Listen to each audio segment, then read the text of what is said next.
एक सुंदर से जंगल की है जहाँ तीन बहुत अच्छे दोस्त रहा करते थे। एक मीनू चिड़िया, दूसरा बिरजू तोता और तीसरा एक बहुत ही प्यारा सा कबूतर था। उन तीनों की दोस्ती आपस में बहुत ही ज्यादा अच्छी थी और वे हर समय एक साथ ही रहते थे। परंतु बिरजू तोता और वे कबूतर हमेशा छोटी छोटी बातों पर आपस में लड़ते रहते थे। मीनू चिड़िया ने उन्हें कई बार समझाया, परंतु उन दोनों को ये बात बिल्कुल समझ नहीं आती थी। फिर एक दिन वे दोनों हर बार की तरह ऐसे ही लड़ रहे होते हैं कि वहाँ अचानक मीनू चिड़िया आती है और उन दोनों को लड़ता देख वे उन दोनों से कहती है, अरे तुम दोनों हमेशा आपस में ऐसे क्यों लड़ते रहते हो? ये छोटी मोटी बातों पर लड़ना झगड़ना अच्छी बात नहीं होती है। मैंने तुम दोनों को कितनी दफा समझाया है कि तुम दोनों दोस्त हो और तुम दोनों आपस में नहीं लड़ा करो, परंतु तुम दोनों की ये बात समझ में नहीं आती है।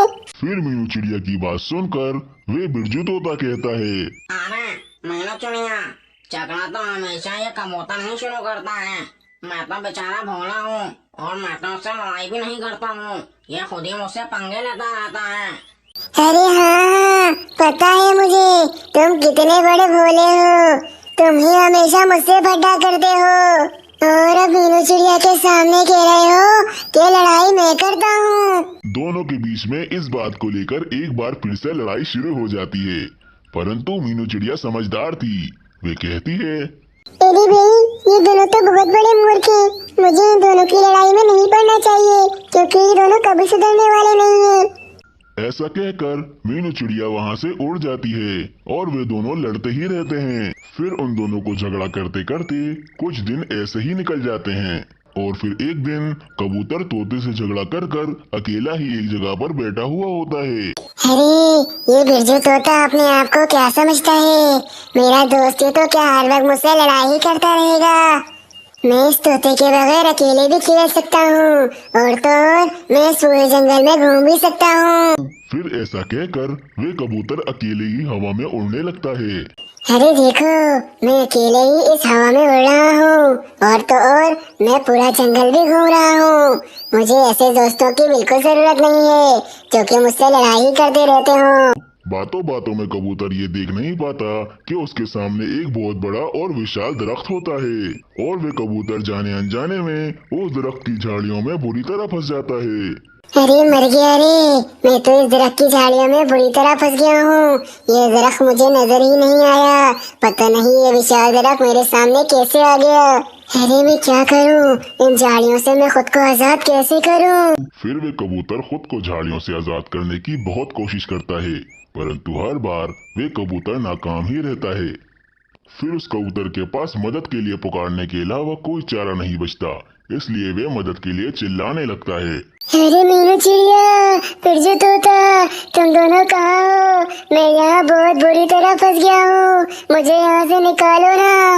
मेरे दोस्तों, मेरी मदद करो, मुझे यहाँ से निकालो। परंतु उस जगह उस कबूतर की आवाज सुनने वाला कोई भी नहीं होता और ऐसे ही कुछ वक्त निकल जाता है।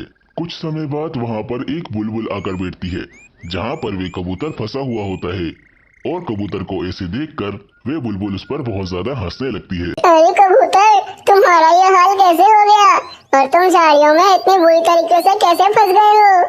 तभी वे कबूतर बहुत ही ज्यादा उदास होकर उस बुलबुल से कहता है, अरे बुलबुल, तुम मुझ पर हंसो नहीं और हंसने से अच्छा है कि तुम मेरी मदद करो और मुझे इन झाड़ियों से निकाल दो। अरे कबूतर, तुम्हें ऐसा झाड़ियों में फंसा हुआ देखकर मुझे बहुत ज्यादा मजा आ रहा है, इसलिए तुम ऐसे ही झाड़ियों में थोड़ी देर फंसे रहो और मुझे मजे लेने दो। बुलबुल कबूतर की मदद करने के बजाय उस पर जोर जोर से हंस रही होती है और कबूतर को ये बात बिल्कुल अच्छी नहीं लग रही होती। परंतु वे बेचारा कबूतर और कर भी क्या सकता था, क्योंकि वे उल्टा होकर झाड़ियों में फंसा हुआ था। ऐसे ही काफी सारे पक्षी आते हैं, परंतु सभी कबूतर का मजाक उड़ाते हैं और कोई भी कबूतर की मदद नहीं करता। उस समय उस कबूतर को अपने दोस्तों की बहुत ज्यादा याद आने लगती है और वे उनके बारे में ही सोचने लगता है। अरे काश आज मेरे साथ मेरे दोस्त होते, वो मुझे कभी इस हालत में नहीं छोड़ते और मुझे इन झाड़ियों से निकाल ही देते। आज मुझे अपने दोस्तों की बहुत ज्यादा याद आ रही है क्योंकि मैंने ही उनसे लड़ाई की है। काश मैं उनसे लड़ाई नहीं करता तो आज वे मेरे साथ ही होते। कबूतर को उस दिन खुद पर बहुत ज्यादा पछतावा होता है। फिर बहुत समय हो जाता है और कबूतर की मदद के लिए वहाँ पर कोई नहीं आता और कबूतर उसी हालत में लटका रहता है। वहीं दूसरी तरफ मीनू चिड़िया और बिरजू तोता कबूतर की राह देख रहे होते हैं, क्योंकि कबूतर अभी तक उनके पास नहीं आया होता और वे दोनों बहुत ज्यादा चिंतित हो जाते हैं। तभी मीनू चिड़िया बिरजू तोते से कहती है, तेरी बिरजू तोते, काफी समय हो गया और वे कबूतर काफी समय से बाहर गया हुआ है, परंतु वे अभी तक वापस नहीं आया है। अरे हाँ चिड़िया, वे कबूतर बाहर ही गए हैं, परंतु उसने मुझे बताया नहीं कि वे कहाँ जा रहा है। उसने मुझसे लड़ाई की और वो बाहर चला गया। हाँ बिरजू तोते, परंतु मुझे उसकी चिंता हो रही है, कहीं वे किसी मुसीबत में ना फंस गया हो, हमें उसे ढूंढना चाहिए। अरे हाँ चिड़िया, तुम ठीक कह रही हो, मैं भी कब से उसी के बारे में सोच रहा था और मुझे भी उसकी बहुत ज्यादा चिंता हो रही है। पता नहीं वे कहाँ चला गया। अरे हाँ बिरजू तोते, हमें अपने दोस्त को ढूंढने के लिए बाहर जाना चाहिए, कहीं वे बहुत बड़ी मुसीबत में ना फंस गया हो और उसे हमारी जरूरत हो सकती है। अगर ऐसी बात है तो तुम बिल्कुल ठीक कह रही हो मीनू चिड़िया, हम उस कबूतर को ढूंढने के लिए जाते हैं। फिर मीनू चिड़िया और बिरजू तोता अपने दोस्त कबूतर को ढूंढने के लिए निकल जाते हैं। कबूतर को ढूंढते ढूंढते उन दोनों को काफी समय हो जाता है, परंतु वे कबूतर उन दोनों को नहीं मिल रहा होता।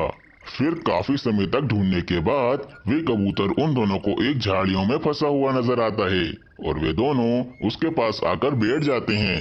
अरे मीनू चिड़िया, ये देखो, ये रहा कबूतर और ये तो कितनी बुरी तरह इन झाड़ियों में फंस चुका है। चलो हमें इसकी मदद करनी चाहिए।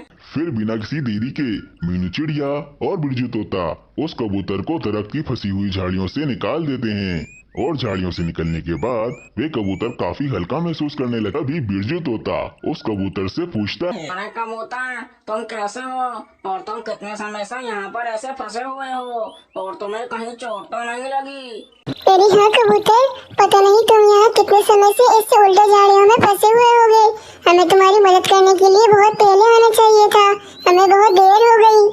कबूतर मीनू चिड़िया और बिरजू तोते को अपने सामने देखकर बहुत ज्यादा खुश हो जाता है और वे उन दोनों से कहता है, अरे मेरे दोस्तों, मुझे माफ कर दो और मैं आज के बाद किसी से लड़ाई नहीं करूँगा, क्योंकि मुझे पता चल गया है कि मेरे दोस्त कितने अच्छे हैं।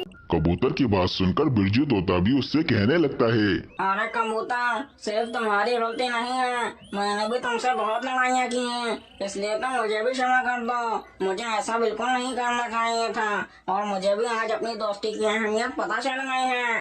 देखा कबूतर और बिरजू तोते, मैं तुम दोनों से हमेशा क्या कहती थी कि इस जीवन में हम एक दूसरे की सहायता के बगैर नहीं जी सकते हैं, इसलिए हमें एक दूसरे के साथ मिलकर रहना चाहिए और लड़ाई तो बिल्कुल भी नहीं करनी चाहिए। उस दिन के बाद वे दोनों दोस्त आपस में कभी नहीं लड़े और वे तीनों दोस्त एक साथ हमेशा खुश रहते और बहुत सारा खेलते थे। इस कहानी से हमें ये प्रेरणा मिलती है कि हमें अपने दोस्तों और आसपास के लोगों से कभी झगड़ा नहीं करना चाहिए, क्योंकि समय पड़ने पर वे ही हमारे काम आते हैं।